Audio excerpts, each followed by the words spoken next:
Recently, I fell down the rabbit hole that is custom mechanical keyboards. It started out completely innocently. All I wanted was to downsize from my full-size keyboard to something a little bit smaller to give me more mouse room on my desk. So I started researching to find a smaller one, and instead I found debt. Instead, I found a new hobby that I really love and enjoy learning about, and there's so much to learn about. Honestly, I've been obsessed and have done a slightly excessive amount of research on things from DIY builds to pre-builds you can mod, switches, different kinds of keycaps, group buys, all that stuff. I've modded 2 pre-builds since then, and I really enjoyed the experience. All of this led to me deciding on what would be my first full custom build, the KBD67 Lite R2.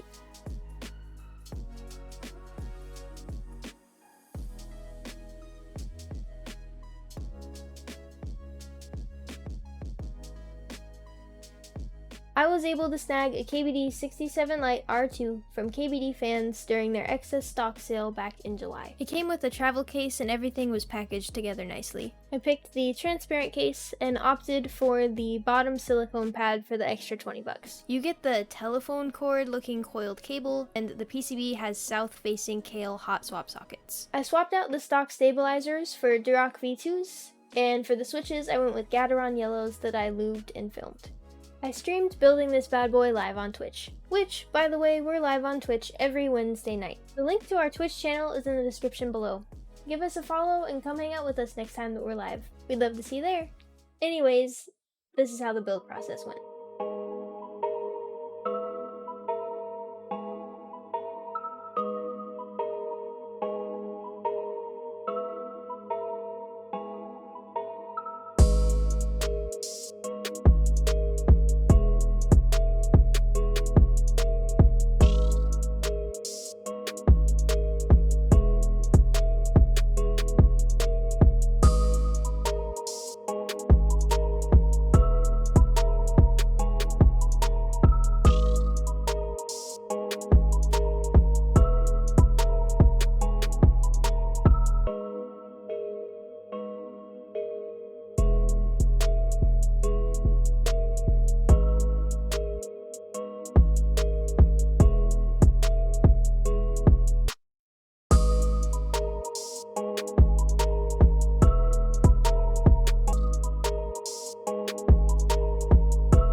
So, first impressions of this board, it's a great layout. It's compact without feeling cramped, and this little block for the arrow keys has really grown on me aesthetically. Personally, I really like the way that it sounds too. The silicone bottom pad paired with the polycarbonate plate hits that sweet spot of a nice poppy sound without being too loud or too muted.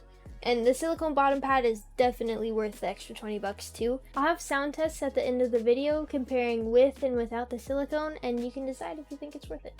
The gasket mount also adds a nice bit of flex, and overall it just makes it a really enjoyable typing experience. I'd say the build process is relatively simple and easy, which leads to an enjoyable and quick build experience. Now, took me a little bit longer. It was my first time installing screw-in stabilizers and I had a little bit of trouble. Mostly my fault, but not entirely. Some notes for fellow beginners. If you're following the build guide that KBDFans provides on their website, in the instructions, the image for the enter stabilizer is upside down. I tried for too long to try and get it to work in the way that they showed it on their instructions. Finally, I tried it the other way and voila! So, there's that. Also, out of the box, some keys were swapped, like slash and backspace or Windows and Alt. It's easily reprogrammable. You can do this in VIA. They advertise that it's VIA compatible, and it is, but in order for it to work, you have to first download the .json file from the KBD67 Lite R2 listing on their website and upload that into VIA. Otherwise, it won't work, so be aware of that. When I was trying to decide which one I wanted, I was looking at 3 different options. The Tofu 65, the NK65 Entry Edition, and this one. And I wanted to go over my personal pros and cons between the 3 to show their differences and why I ended up going with the KBD67 Lite R2 in the end when all 3 were available. In the end, you should get the board that you want and that you can get. Unfortunately, this isn't in stock anymore, and I'm not saying that you should sit around and wait for it to come back in stock maybe someday if there's another board out there that you think you'd be happy with. This is just why I picked this one out of these 3 when they were all available at the same time. So, the keys. So starting with the Tofu 65, some of the things that made it stand out to me is that the case is in aluminum. It comes in a lot of different color options. It has screw-in stabilizers, and 3 different plate options: aluminum, polycarbonate, and brass. And polycarbonate is my favorite. Some of the cons though is that it's the most expensive of the 3, starting at $185, and that's not even including PCB or case foam. That costs extra. Also, from the research that I was doing, it seemed like it needs some modification in order to reach the optimal sound profile, and at that much higher of a price point, I kind of wanted it to sound better out of the box. Now, the NK65 Entry Edition. This one is the least expensive for the standard edition at $95. The original case comes in quite a few colors as well, and it offers a silicone dampening pad. Unfortunately, this one also has quite a few cons. One big one being that it has plate mount stabilizers, which aren't ideal. Seemed like aluminum plate is the only one that was available, and for me, it's not my favorite. And at the time when I was looking at the 3 of them, only the Oblivion edition was on group buy, which was to go with the GMK Oblivion keycap set. So it was gray, which I wasn't crazy about, and it came with switches that were recolored to match as well, which weren't my preferred switch, and added to the price tag, making it $140. So that takes us to the KBD67 Lite R2. The case came in a lot of color options as well. It had the screw-in stabilizers, it had the polycarbonate plate, which again is my favorite. PCB and case foam were included in the price, and the price tag is only $109, which brought it down quite a bit less than the other 2 options. The only major flaw that I felt it had was this logo on the back. It's pretty bad, but if the worst con is just an ugly logo on the bottom of your keyboard that you don't see very often, So in the end, I highly recommend this keyboard if you have a chance to get it. This is the kind of keyboard that just makes you want to sit at your desk and be productive because you want to use it. It's enjoyable to use. I think this is a great keyboard to get if you're just getting started in the hobby and you want to build your first custom and go up from there. Or even if you just want one really nice keyboard. I think this is a great choice. Is it the most premium feeling keyboard in the world?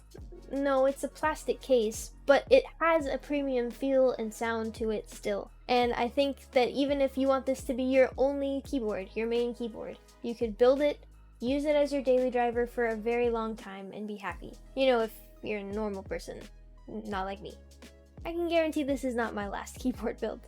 So if you'd like to see more custom keyboard content from us here at the Hardware Hams, please don't forget to like the video so we know, and subscribe so you don't miss our upcoming videos.